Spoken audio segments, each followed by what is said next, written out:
A las 7:18 de la mañana, Javier Montalvo abrió el sobre blanco que Clara había dejado sobre la mesa de la cocina.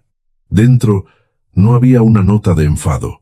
Había una demanda de divorcio, una tarjeta de abogada y un extracto bancario marcado en rojo, 186 euros, pagados en un restaurante de la Castellana, la misma noche del cumpleaños número 35 de su esposa. La noche en que él juró que estaba en una obra de Pozuelo. Clara Salcedo Ruiz, 36 años, empleada de CaixaBank en Chamberí, lo miró desde el otro lado de la cocina sin levantar la voz. Javier quiso reírse, como hacía siempre cuando algo le incomodaba, pero esta vez no pudo, porque Clara no estaba llorando, no estaba suplicando. Estaba de pie, con el abrigo puesto y las llaves en la mano. Antes de seguir, dime algo. Si descubrieras que la persona que duerme a tu lado no solo te mintió, sino que además llevaba meses preparando una historia para hacerte quedar como una carga, ¿qué harías? Suscríbete al canal y déjalo en los comentarios, porque lo que Clara encontró aquella mañana era solo la primera capa. Todo había empezado la tarde anterior, en un bar de tapas cerca de Nuevos Ministerios. Clara salió antes del banco por una revisión interna, y vio a Javier sentado con dos compañeros. Iba a entrar. Entonces oyó su nombre.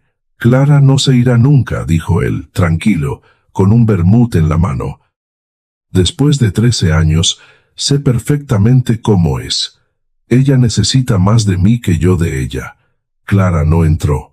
Se quedó un segundo junto a la puerta, lo suficiente para entender que aquella frase no era una broma, era la forma en que él la veía. Volvió al piso de Chamartín en metro, sin llamar a nadie. Al llegar, abrió el portátil y revisó la cuenta común. Como empleada de banco, Clara sabía que los números rara vez mienten. Y allí estaba, el cargo del restaurante, 2 menús degustación, una botella de vino. Ninguna urgencia de obra. Luego abrió la carpeta familiar del escritorio. Encontró una hoja titulada Gastos de Clara, con cifras subrayadas, fechas antiguas y una frase escrita a lápiz en el margen. Dependiente económicamente. Clara cerró la carpeta muy despacio. No era solo una mentira. Javier ya estaba preparando su defensa. Y en esa cocina fría, con el café sin tocar y el sobre blanco entre los dos, Clara entendió que su matrimonio no se había roto de repente. Alguien llevaba tiempo rompiéndolo por ella. Después de aquella mañana, Clara no salió del piso dando un portazo. Eso habría sido más fácil de explicar. Lo que hizo fue mucho más silencioso. Dejó el sobre la mesa, guardó una copia del extracto en el bolso, y fue al banco como si fuera un jueves cualquiera. En la oficina de CaixaBank, en Chamberí, nadie notó nada al principio. Clara encendió su ordenador, se colocó la placa con su nombre y atendió al primer cliente, un jubilado que no entendía por qué le habían cobrado 2 comisiones en el mismo mes. Ella le explicó despacio, señalando cada línea de la pantalla con un bolígrafo azul. Tenía esa paciencia que tranquilizaba a la gente. Sabía ordenar números, fechas, pagos pequeños. Sabía encontrar lo que otros pasaban por alto. A media mañana, mientras revisaba una solicitud de préstamo, le vibró el móvil. Era Javier. Tenemos que hablar cuando vuelvas. Clara miró el mensaje unos segundos. No contestó. Bloqueó la pantalla y siguió trabajando. Pero algo dentro de ella se movió. No era miedo exactamente. Era la sensación de que, por primera vez, él había entendido que ella ya no estaba esperando permiso. A las 2, bajó a tomar un café con leche en el bar de la esquina. No tenía hambre. Pidió media tostada con tomate solo para tener algo que hacer con las manos. En la mesa de al lado 2 mujeres hablaban de hipotecas, de hijos, de lo caro que estaba todo. Clara escuchó sin querer y pensó en cuántas veces había organizado su vida para que Javier no tuviera que preocuparse por nada. Recibos, seguros, revisiones del coche, citas médicas, Cumpleaños familiares. 13 años no se rompían en una mañana. Se iban agrietando en gestos pequeños. Cuando volvió al banco, una compañera, Inés, se acercó a su mesa. ¿Estás bien? Te noto pálida. Clara sonrió por costumbre. Sí, solo dormí poco. La mentira salió limpia, demasiado fácil, y eso la dejó más triste que el propio cansancio. Había aprendido a ocultarse incluso delante de personas que sí habrían podido preocuparse por ella. Aquella tarde, al cerrar caja, revisó 3 veces los importes antes de firmar. Luego se quedó un momento sola en el despacho pequeño, donde guardaban los archivadores. Sacó del bolso el extracto marcado en rojo. Lo miró otra vez. No era solo el restaurante. Había otros cargos de meses anteriores. Comidas largas, taxis al centro, regalos comprados en una boutique de Salamanca. Todos pagados desde la cuenta común. Clara respiró hondo y dobló el papel con cuidado. Al hacerlo, vio una fecha que no había reparado antes, 14 de marzo, el mismo día en que Javier le pidió que aplazara la transferencia para el curso de asesoramiento financiero que ella quería hacer. Esa vez le había dicho que había que ahorrar. Clara cerró los ojos, y entonces recordó el vestido azul marino colgado aún en el armario, con la etiqueta puesta, esperando una noche que nunca llegó. Aquella noche, Clara no sacó el vestido azul marino del armario. Solo abrió la puerta, tocó la tela con 2 dedos y volvió a cerrarla despacio, como si dentro no hubiera una prenda, sino una parte de ella que había preferido no mirar. El vestido seguía con la etiqueta puesta, 49,95 euros. Lo recordaba porque había dudado casi 10 minutos antes de pagarlo.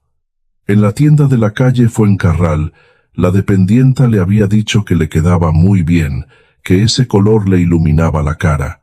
Clara sonrió entonces con una timidez extraña, como si recibir un cumplido fuera algo que ya no sabía aceptar. Lo compró para su cumpleaños número 35.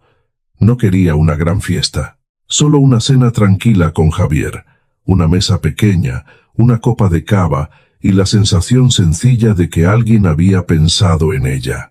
Había reservado en un bistró de la Latina, uno de esos sitios estrechos, con paredes de ladrillo visto y luz cálida, donde las conversaciones parecen más sinceras. Eligió las 8:30 porque Javier siempre decía que antes le resultaba imposible salir de la obra. Ese viernes, Clara salió antes del banco, pasó por una pastelería y compró una tarta pequeña de almendra. La mujer del mostrador puso una vela con el número 35 y le preguntó si quería que escribieran un nombre. Clara, respondió ella. La mujer sonrió. Entonces que sea un día bonito, Clara.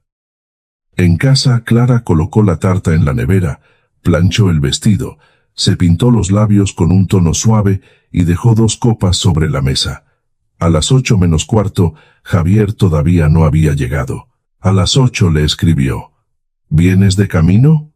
Él no respondió hasta las 8:10. Problema en Pozuelo. Tengo que pasar por la obra, lo siento. Clara leyó el mensaje de pie, junto al espejo del recibidor. Durante unos segundos no se movió. Luego llamó. Javier contestó al tercer tono, con ruido de calle detrás. Es solo un momento, Clara. No empieces. Ella miró la vela dentro de la bolsa de la pastelería.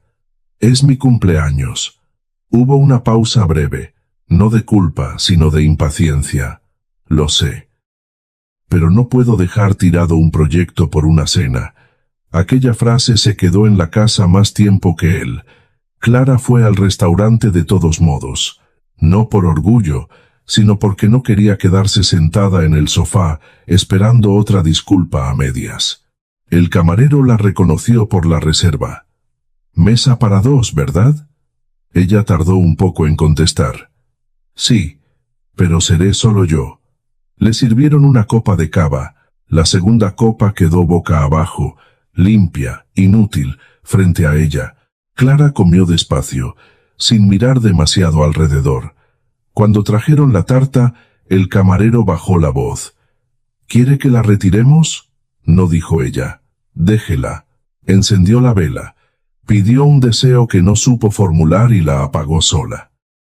Al volver a casa, Javier no estaba.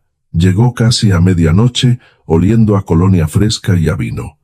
Dijo que estaba agotado, que hablarían al día siguiente, y dejó la chaqueta sobre una silla. Clara no revisó nada esa noche. No tenía fuerzas. Solo colgó el vestido en el armario, todavía limpio, todavía nuevo.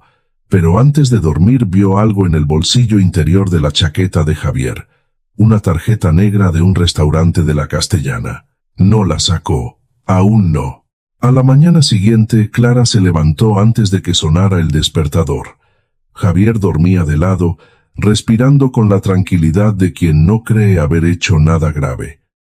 La chaqueta seguía sobre la silla del dormitorio, doblada a medias, con una manga rozando el suelo. Clara pasó junto a ella sin tocarla, preparó café, abrió la persiana de la cocina y dejó que la luz gris de Madrid entrara poco a poco. Tenía que ir al banco, atender clientes, sonreír, explicar comisiones y firmar documentos. La vida no se detenía porque una mujer hubiera soplado una vela sola la noche anterior. Antes de salir volvió al dormitorio. Miró otra vez la chaqueta. Esta vez metió 2 dedos en el bolsillo interior y sacó la tarjeta negra. No había nombre de persona, solo el del restaurante, una dirección en la Castellana y, escrito a mano en la parte de atrás, 1 hora, 21:15. Clara no lloró. Guardó la tarjeta en el cajón de la mesilla, debajo de una caja de pendientes que casi nunca usaba. Luego fue al trabajo. Durante semanas no dijo nada. Ese silencio no era paz. Era una habitación cerrada donde ella iba guardando cosas que no sabía aún cómo nombrar. Javier seguía llegando tarde, seguía dejando el móvil boca abajo durante la cena, seguía hablando de obras y reuniones como si la casa fuera una sala de espera entre una jornada y otra. Una noche, Clara tuvo fiebre. No mucha, 38,2, pero suficiente para que le dolieran los huesos y le costara levantarse. Javier entró en el dormitorio con la camisa remangada y preguntó desde la puerta, ¿hay algo de cena? Ella tardó en responder. Creo que queda tortilla en la nevera. Él fue a la cocina, calentó un plato y volvió al salón. No le preguntó si quería agua. No le tocó la frente. No apagó la luz del pasillo. Clara oyó la televisión hasta quedarse dormida. El domingo siguiente, Marta apareció sin avisar. Llevaba una bolsa con naranjas, una barra de pan y 2 cafés para llevar.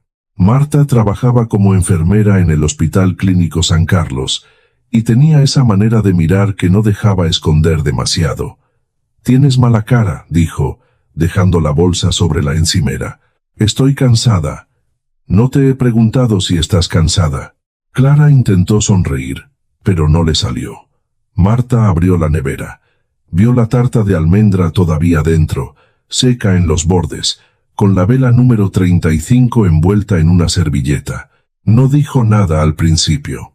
Cerró la puerta despacio y se sentó frente a su hermana. «Clara, ¿qué está pasando aquí?» Esa pregunta no sonó como un reproche. Sonó como una puerta. Clara miró sus manos. Tenía una pequeña marca de bolígrafo azul en el dedo índice, de tanto señalar extractos y formularios en el banco. Entonces empezó a hablar, no todo de golpe. Primero contó lo de la cena, luego la tarjeta negra, después la fiebre, las cenas en silencio, las veces que Javier la corregía delante de otros, las veces que la llamaba exagerada cuando ella solo estaba dolida. Marta escuchó sin interrumpir. Cuando Clara terminó, tenía los ojos húmedos pero la voz firme. «Eso no es una mala racha, Clara». Sacó el móvil, buscó un vídeo y se lo envió. «No tienes que decidir nada hoy. Solo mira esto cuando estés sola». Aquella noche Clara vio el vídeo en la cocina, con las luces apagadas salvo la del extractor. Una psicóloga hablaba de negligencia emocional en la pareja, de personas que no gritan, pero apagan. que no prohíben pero reducen, que no insultan, pero hacen que el otro dude de su propio valor. Clara paró el vídeo a mitad. Fue al armario, sacó una libreta vieja del banco, arrancó una hoja con cálculos de hipoteca y escribió arriba: cosas que dejé de ser. Debajo, con la mano temblando, puso la primera palabra: yo. Durante los días siguientes, Clara llevó aquella libreta en el bolso. No era grande. Tenía la tapa gris y el logotipo viejo de una promoción del banco, pero empezó a pesarle más que cualquier carpeta de trabajo. La abría en el metro, en la pausa del café, antes de dormir. No escribía frases largas, solo palabras sueltas.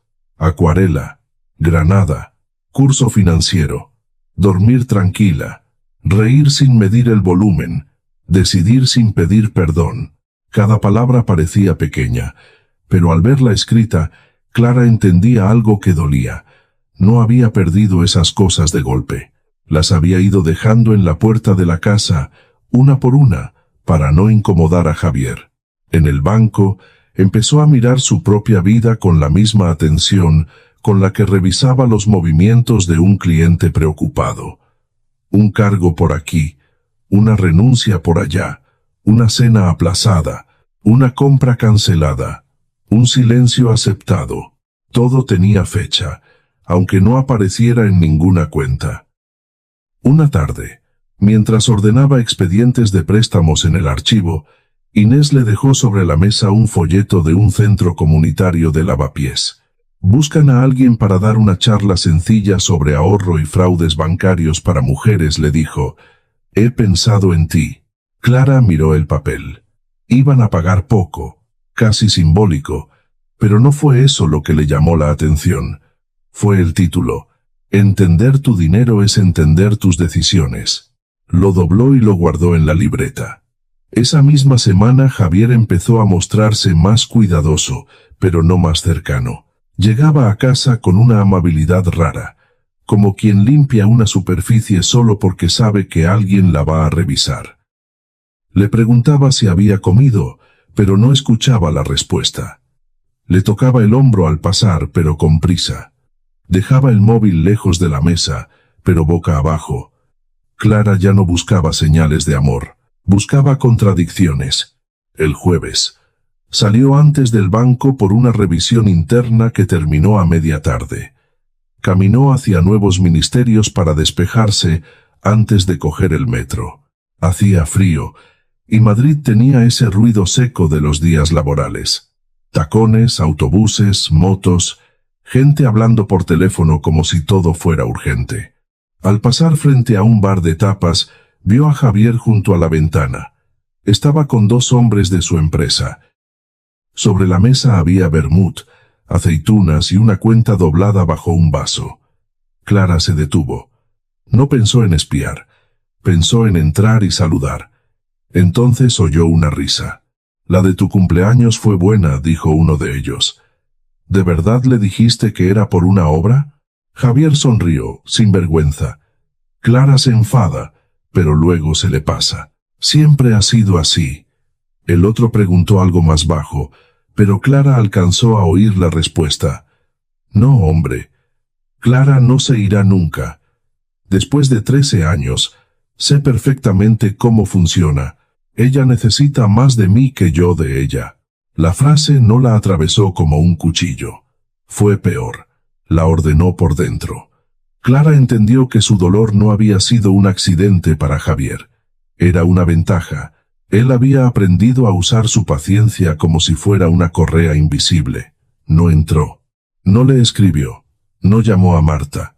Bajó al metro, se sentó junto a la ventana y sacó la libreta gris. La abrió por una página limpia.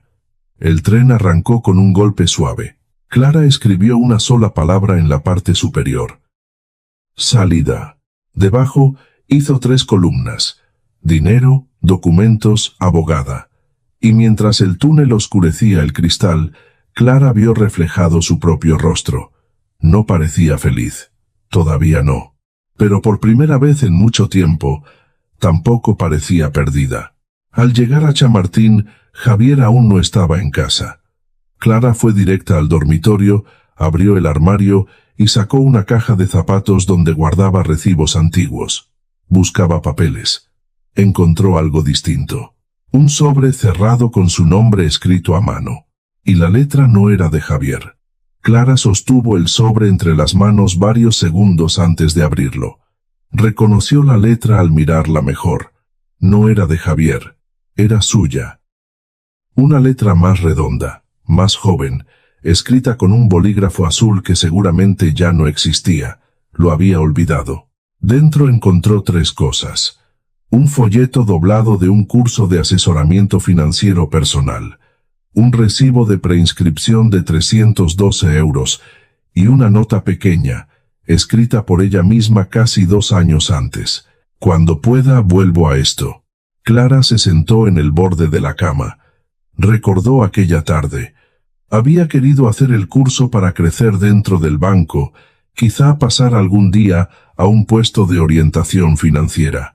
Javier le dijo que no era buen momento, que había que ahorrar, que ella ya tenía un trabajo estable y no necesitaba complicarse con ambiciones raras. Clara guardó el sobre en una caja de zapatos y nunca volvió a hablar del tema. Hasta ahora. Esa noche no durmió mucho. No por ansiedad, sino porque empezó a ordenar. Sobre la mesa de la cocina colocó 3 montones, como había escrito en la libreta. Dinero, documentos, abogada.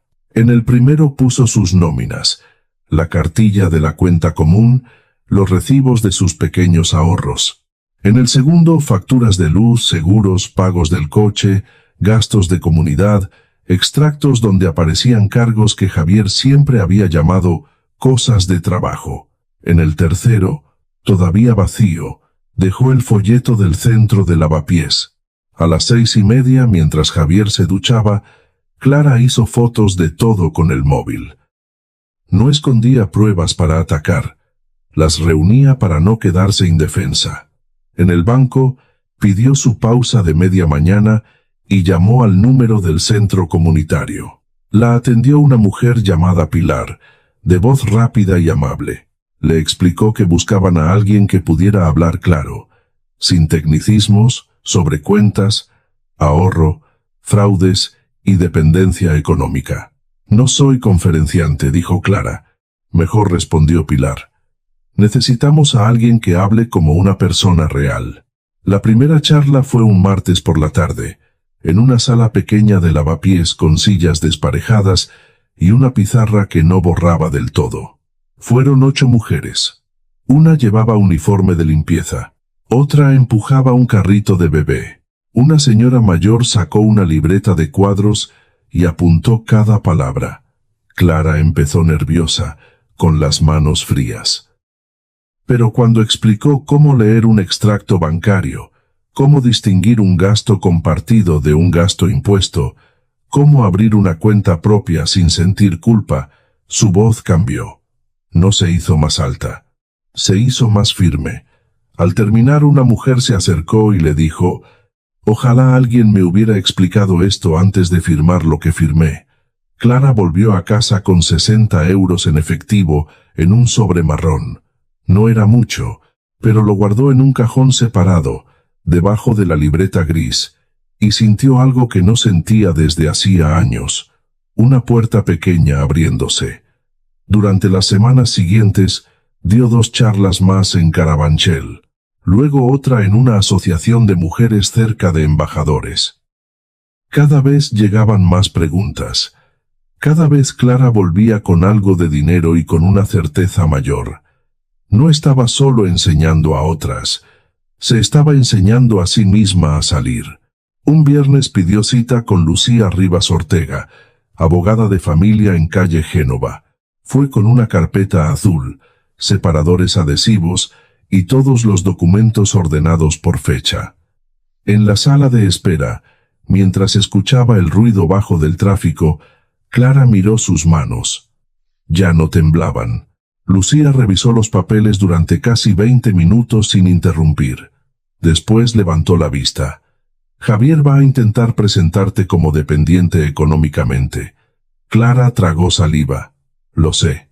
La abogada señaló los extractos. Pero estos números dicen otra cosa. Antes de irse, Lucía le pidió una última documentación. Movimientos completos de la cuenta común de los últimos 2 años. Clara asintió. Esa misma noche, al descargarlos desde casa, encontró un concepto que no había visto antes. Reserva Granada. 2 personas. La fecha era la semana posterior a su cumpleaños. Clara no cerró el archivo cuando vio aquella línea. Reserva Granada. 2 personas. Se quedó mirando la pantalla hasta que las letras empezaron a perder forma. No era solo el destino, era la fecha. Una semana después de su cumpleaños, cuando Javier aún le decía que estaban ajustados, que había que ahorrar, que su curso podía esperar. Descargó el justificante en PDF. Lo imprimió a la mañana siguiente en el banco antes de abrir la oficina, cuando todavía olía a suelo recién fregado y las persianas metálicas estaban a medio subir. No usó la impresora común. Fue a la pequeña sala de archivo, esperó a que salieran las hojas y las guardó en una carpeta azul. A las 10 llamó a Lucía Rivas. «Tengo algo más», dijo Clara. La abogada no preguntó demasiado por teléfono. «No lo comentes en casa. Haz copia de todo y tráemelo hoy». Clara pasó el resto de la mañana atendiendo clientes con una serenidad casi dolorosa. Una mujer mayor le pidió ayuda para cambiar la domiciliación de la luz. Un chico joven preguntó por una tarjeta de débito. Un matrimonio revisó una hipoteca variable. Clara escuchó, explicó, firmó, selló. Por dentro, iba entendiendo que su vida también necesitaba una firma final. Aquella tarde, en calle Génova, Lucía leyó el justificante. Había 2 noches en un hotel de Granada, desayuno incluido, habitación doble superior, pagado con la cuenta común. En el campo de observaciones aparecía una frase breve. Aniversario aplazado. Clara sintió una vergüenza que no le pertenecía. No sé con quién iba, dijo. Lucía apoyó el papel sobre la mesa. Ahora mismo no importa quién. Importa que él usó dinero común mientras te decía que no había dinero para tu formación, y que después intentó preparar una versión en la que tú eras la carga. Clara asintió. Esa frase la sostuvo más que cualquier consuelo. Durante los días siguientes, todo avanzó con una precisión silenciosa. Lucía redactó la demanda. Clara reunió extractos, nóminas, recibos, pagos de comunidad, seguros, transferencias y capturas. Marta la acompañó una tarde a firmar varios poderes y esperó fuera, sentada en un banco de madera, con una botella de agua en la mano. ¿Tienes miedo?, preguntó Marta cuando salieron. Clara miró el tráfico de Génova, los taxis, la gente cruzando sin mirar. Sí, dijo. Pero ya no me manda. La mañana en que dejó el sobre blanco sobre la mesa, Javier intentó hacer lo de siempre, reducirlo todo a un arrebato. Primero se rió, luego se enfadó, después bajó la voz. Clara, esto no te conviene. No sabes lo que cuesta vivir sola. Ella estaba de pie, con el abrigo puesto. Lo sé mejor que tú. Llevo años pagando una vida en la que apenas aparezco. Javier apretó los papeles. Sin mí no vas a aguantar ni 2 meses. Clara no respondió. Solo tomó las llaves y salió.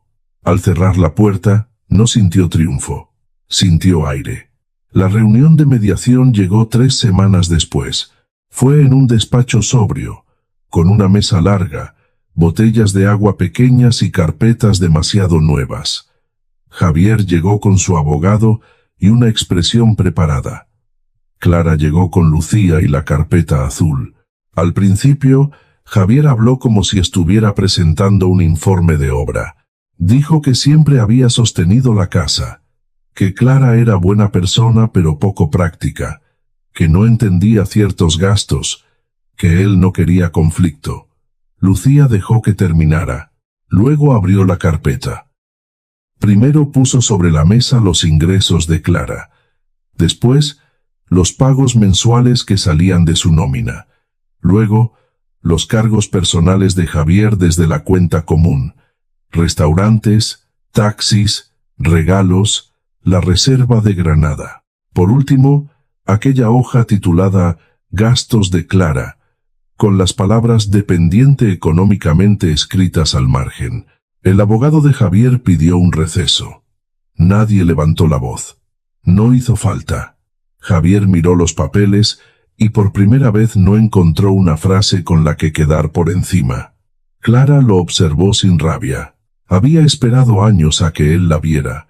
Ahora que al fin la miraba, ya no necesitaba que entendiera nada para poder irse.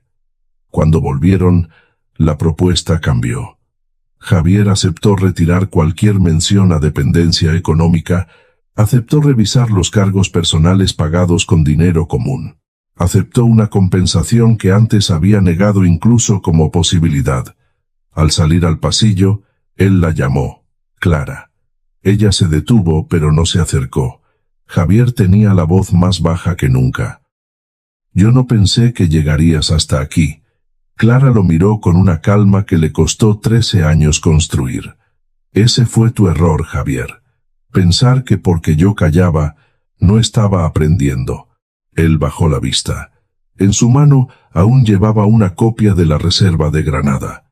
Clara siguió caminando hacia la salida. Pero antes de llegar a la puerta, su móvil vibró. Era un correo nuevo de Lucía. Asunto. Documento recibido esta mañana. Clara lo abrió en la calle. Y lo que vio allí hizo que se quedara inmóvil bajo el ruido de Madrid. El documento que Lucía había enviado no era una amenaza ni una carta larga. Era el primer acuerdo por escrito del abogado de Javier. Retiraban la frase dependiente económicamente, aceptaban revisar los gastos personales cargados a la cuenta común y reconocían una compensación por los pagos que Clara había sostenido durante años sin que nadie los nombrara. Clara leyó el correo 2 veces, de pie en la acera de calle Génova. No sonrió de inmediato. Primero respiró, como si el cuerpo entendiera antes que la cabeza que algo acababa de soltarse. El divorcio no fue rápido ni limpio. Hubo correos fríos, reuniones incómodas y noches en las que Clara miró el techo preguntándose por qué había tardado tanto, pero no volvió atrás. Lucía cuidó los papeles. Marta la acompañó cuando hizo falta. Y Javier por primera vez tuvo que hablar con números delante, no con superioridad. Meses después, Clara firmó el acuerdo definitivo. Salió del despacho con una copia en el bolso y caminó sin prisa hasta una cafetería. Pidió un café con leche y una tostada con tomate. Pagó con su tarjeta. Nadie la esperaba, nadie la apuraba. Y aquello, que antes le habría parecido triste, le pareció paz. Alquiló un piso pequeño en Chamberí, cerca de Quevedo. 45 metros cuadrados, una ventana luminosa y una pared que pintó de verde oliva un sábado por la mañana. Volvió a sus charlas de educación financiera, siguió trabajando en el banco y compró una caja de acuarelas que dejó abierta sobre la mesa. Una tarde Javier escribió: «Ahora entiendo lo que perdí». Clara miró el mensaje y no contestó. Esa noche abrió el portátil, compró un billete de AVE a Granada y colocó el resguardo junto a una taza limpia y un dibujo sin terminar. A la mañana siguiente, antes de salir, dejó el sobre blanco en el fondo de un cajón, ya no como una herida, como una prueba de que un día tuvo miedo, y aún así eligió caminar. Hay traiciones que no llegan con gritos ni escándalos. Llegan en frases pequeñas, en cenas canceladas, en cuentas que nadie explica, en silencios donde una persona aprende a hacerse invisible para no molestar. Clara no recuperó su vida porque dejó de amar de un día para otro. La recuperó porque empezó a confiar más en lo que veía que en lo que Javier le hacía dudar. La dignidad no siempre entra dando un golpe en la mesa. A veces empieza con una carpeta ordenada, una cuenta propia, una llamada a una abogada, una hermana que pregunta sin juzgar y una mujer que decide no seguir llamando paz a lo que solo era miedo. La justicia de Clara no fue destruir a Javier. Fue obligar a la verdad a quedarse sobre la mesa. Fue no permitir que la pintaran como una carga cuando había sostenido mucho más de lo que nadie quiso mirar. Y quizá esa sea la lección más difícil. Después de una traición, no basta con alejarse de quien te rompió. También hay que volver despacio a quien eras antes de empezar a pedir permiso para existir.